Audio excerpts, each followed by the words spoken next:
भगवान शंकर ने पहले ही सचेत कर दिया कि यह सब चरित्र कहा मैं गाई, आगिल कथा सुनहु मन लाई। मन लगाकर सुनना। क्यों?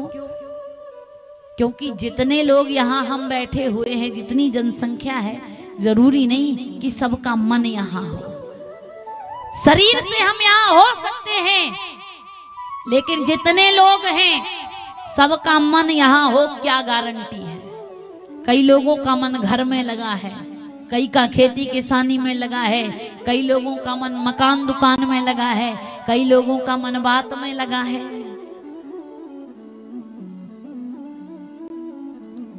लेकिन कथा सुनने के लिए जब हम आए हैं तो हम शरीर से तो कथा में बैठे हैं, लेकिन मन भी हमारा कथा में होना चाहिए।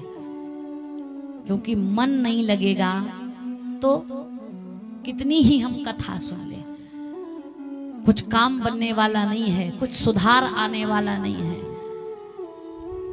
इसलिए जीवन में अगर कुछ सीखना है तो तन से हम यहाँ हैं, तो मन से भी यहाँ रहे। मन चंचल है, मन चलायमान है, मन एक जगह पर ठहरता नहीं, लेकिन इस मन को बार बार पकड़ कर लाइए कि भगवान की कथा में कैसे ही ये मन लग सके। और मन लगेगा तभी भगवान की कथा, भगवान का चरित्र हमें समझ में आएगा। आज भगवान शंकर मां पार्वती को वही समझा रहे हैं, देवी आगिल कथा सुनहु मन लाई। मन से इस भगवान की कथा को श्रवण करना। और कह रहे हैं, विश्वामित्र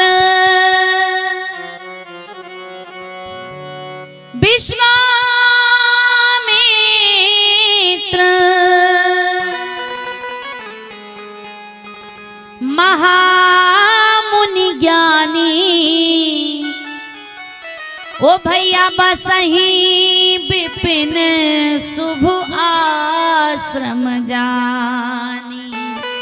और करते क्या हैं कि जय जप जग जोग मुनि करही, जय जप जग जोग मुनि करही, अति मारीच सुबाहु ही डरही, अति मारीच।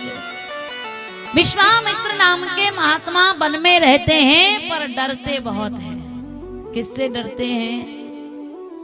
अति मारीच सुबाहु ही डरही। और मैंने एक दिन और बताया था, अति जहां लगे समझ लो काम गड़बड़।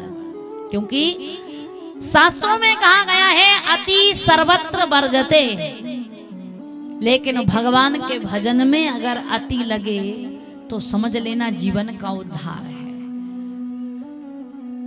अति क्रोध हुआ तो काम गड़बड़, अति लोभ हुआ तो काम गड़बड़, अति काम हुआ तो गड़बड़, अति भोजन हुआ तो काम गड़बड़, अति परिश्रम हुआ तो भी गड़बड़। लेकिन अगर अति भगवान का भजन हुआ तो समझ लो काम बन गया।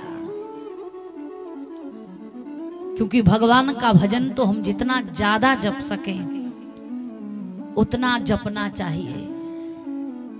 यही भगवान का भजन तो इस जीवन का सार है। संसार में केवल और केवल भगवान का नाम हमारे काम आने वाला है।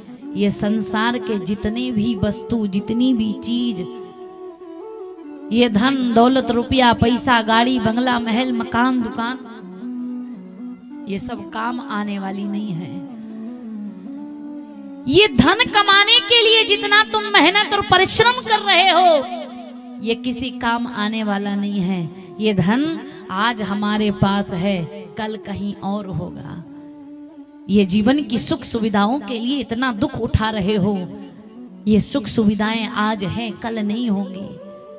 क्योंकि संत कहते हैं, जिस जिंदगी को सुख से, आराम से, आनंद से जीने के लिए तुम इतना परिश्रम करते हो, अरे ऐसे जीवन का ही ठिकाना नहीं है।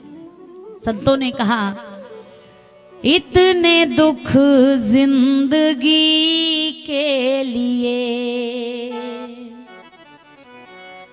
हो इतने दुख जिंदगी के लिए, और इसी का भरोसा नहीं, दुश्मनी की तो क्या पूछिए, वो दुश्मनी की तो क्या पूछिए, दोस्ती का भरोसा नहीं। और जिस संपत्ति का हम अभिमान करते हैं, संत उसके लिए कहते हैं कि कल ये तेरे कल ये मेरे भी आंगन में थी, जिसको तुझको गुरु राज है। ये धन, ये संपत्ति, ये दौलत, ये कल किसी और के यहाँ थी और कल किसी और के यहाँ होगी। तो वही बताया जा रहा है कि कल ये मेरे भी आंगन में थी, जिसका तुझको गुरु राज है, और कल ये शायद तुझे छोड़ दे, कल ये शायद तुझे छोड़ दे, इस खुशी का भरोसा नहीं, दुश्मनी की तो क्या पूछिए, दोस्ती का भरोसा नहीं। और जीवन में आज के इंसान का कोई भरोसा नहीं, इसलिए संत कहते हैं रात दिन कोशिशें चाहते, जिंदगी कैसे बेहतर बने, इतने दुख जिंदगी के लिए, इतने दुख जिंदगी के लिए, और इसी का भरोसा नहीं। और संसार में आज के व्यक्ति का ही भरोसा नहीं, इसलिए संत कहते हैं पत्थरों से कहो राज दिल, ये न देंगे दगा आपको, पत्थरों से कहो राज दिल, ये न देंगे दगा आपको। क्यों? ऐ मनुष्य आज के दौर में, ऐ मनुष्य आज के दौर में, आदमी का भरोसा नहीं, इतने दुख जिंदगी के लिए, और इसी का भरोसा नहीं। जीवन में व्यक्ति इतना परिश्रम, इतनी मेहनत इसलिए कर रहा है कि उसका जीवन सुख से, आराम से, शांति से कट सके। लेकिन ये धन, ये दौलत, ये संपत्ति जितना भी कमा रहा है, व्यक्ति को कहीं शांति है क्या? इतने लोग बैठे हुए हो, ईमानदारी से कोई एक व्यक्ति हाथ उठाकर कह दो कि मेरे जीवन में सुख और शांति है। चलो, दद्दा जी ने तो हाथ उठाया, 2 हाथ उठे, लेकिन कहीं ना कहीं व्यक्ति दुखी होता है, क्योंकि संत कहते हैं पहला सुख निरोगी काया,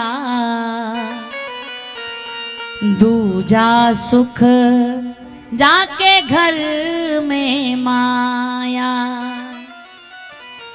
तीजा सुख सुत आज्ञाकारी,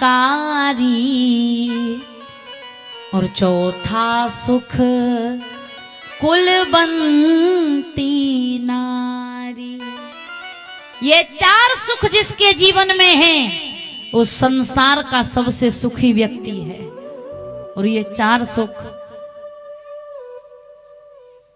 भगवान किसी को नहीं देता, कोई ना कोई थोड़ी सी कमी रह ही जाती है। जैसे कोई तन से दुखी तो कोई मन से दुखी, और कोई धन बिन रह गए उदास, लेकिन थोड़े थोड़े सब दुखी, सुखी राम के दास।